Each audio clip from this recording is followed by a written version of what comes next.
YouTube, Mark Kaufman here, and today I want to show you what is my favorite keychain pocket knife at the moment. And that is the Wenger Pocket Tool Chest MircoLight. Now this is a model that they introduced in the early 2000s, and yes, small EDC flashlights have gotten a lot better, but I feel like this is a good one to have on your keys because remember, 2 is 1, 1 is none, and I do keep the Aurora A1 on my keys, but this is made for primary light, and then I make this a secondary light. So if this was going to be a secondary light, it would be for those small jobs. You just need a little bit of light, and you just need it for a very short duration of time. So this does work rather well. It doesn't really light up a room very well, but if you were just looking for something in the dark or needed to find a light switch or something so you don't disturb anybody, then yeah, it works. It works just fine. But I don't think it is a good primary keychain flashlight. The Aurora A1 is actually a little bit better. So I have started to learn how to use this, and after learning how to use it, I have now kept it on my keys full time. What I used to keep on my keys, and this kind of leads into this, I actually was able to find 2 of these. So I keep one on my house keys or the spare keys, but then with that I keep the Olight IR2 Pro. So the Olight IR2 Pro only has really 2 functions, and that is your moonlight and then your primary light. So you get your very dim moonlight there, and then you get a brighter primary.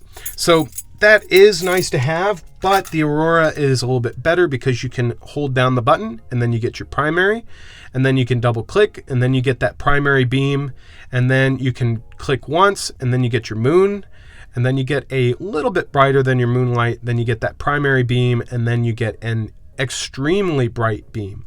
Then you can click it 3 times and you get a strobe.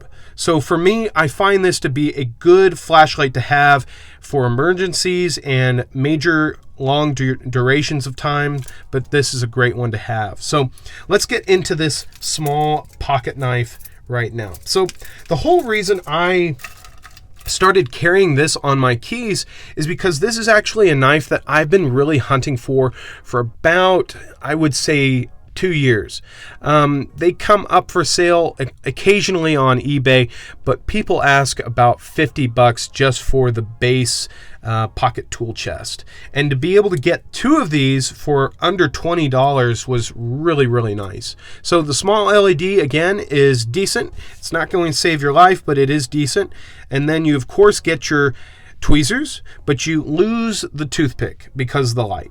Now, the pocket tool chest is probably one of the best Wenger models Wenger ever made in the 65mm frame.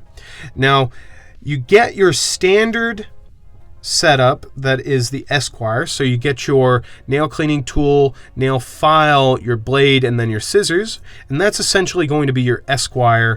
But when it comes to the pocket tool chest, you actually get a micro screwdriver or a jeweler's flathead screwdriver. And I actually use this quite a bit at work. So this one here is very, very handy and very, very useful for the smaller screws that I have at work. Of course, I have my primary screwdriver set, but on the go, this is good to have. Then you also get a awl with a sewing eye, and to have an awl with a sewing eye in such a small package is really, really nice to have. It does repair small holes, like let's say you have a rip in your jeans pocket or a tear in your bag. You just need to buy some thread, and this is a pretty heavy duty needle, and it would be able to get through a canvas bag or your jeans and make that repair. And on the go, that is actually a pretty good thing to have. Then on the other side, you get a combination tool here. You get this flathead screwdriver, cap lifter, and wire stripper, and it's very similar to what Victorinox offers. Let me see if I can find one of those. So here is what Victorinox actually offers, and they have 2. So they have one for the Rover, and then they have one for the Rally. A Rover has the flat, and then the Rally has the Phillips.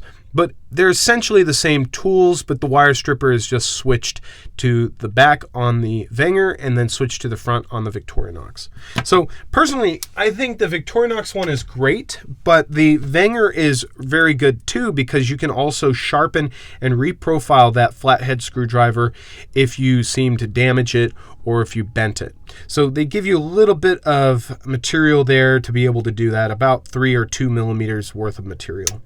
This pocket knife is probably one of the best ones you can go out and get.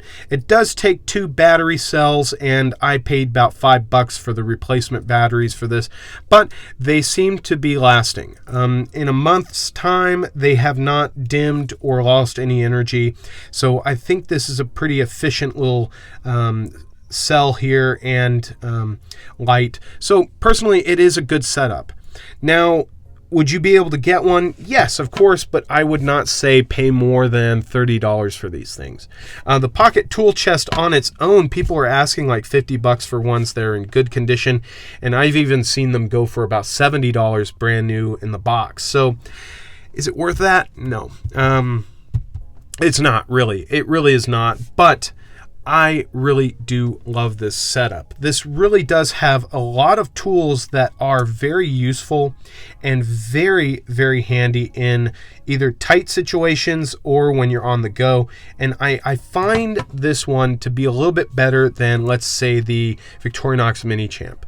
On the Mini Champ, there's a lot there that is just kind of fluff. I don't really like the Mini Champ. There's a lot of things there that I don't see myself using. But when it comes to this knife, I actually find myself using almost every single tool on this knife every single day. So that is actually why I tried to get 2, which I have, and I keep them both on my sets of keys. So thank you guys again for checking out my channel, and if you enjoyed this review of the Pocket Tool Chest MircoLight, let me know if you did, and if you have one of these, let me know how you have used the tools. So till the next one, I'll talk to you guys later. Bye-bye.